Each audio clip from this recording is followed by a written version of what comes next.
Personally, I hate to admit this, but one way of weighing up whether our current lifestyle choices are healthy for us or not is to ask ourselves, is this drawing me closer to people or is it drawing me further into isolation?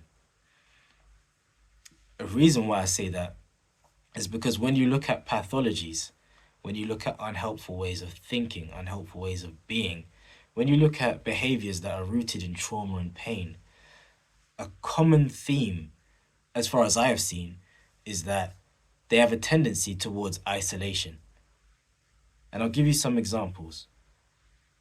When you look at addiction, secrecy, shame, hiding, drawing you away from your loved ones to be alone with addiction. Even if on the surface you seem like someone who's very sociable, let's say you are manipulative,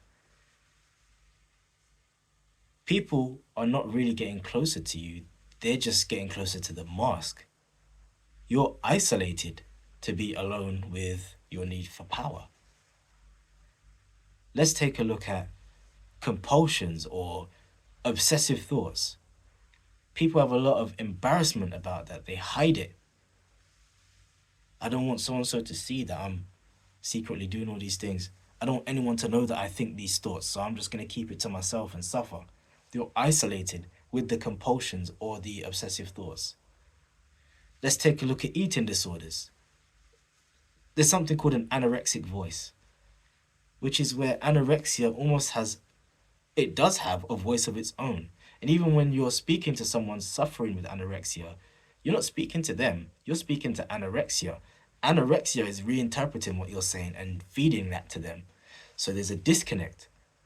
Anorexia is drawing that person away to be isolated and alone with anorexia. One of my teachers said that he believed hell was when we're left alone with the broken parts of ourselves. And the reason why I think it's worth asking is my current lifestyle drawing me closer to people or away from people is because sometimes our brokenness seduces us into being alone with it.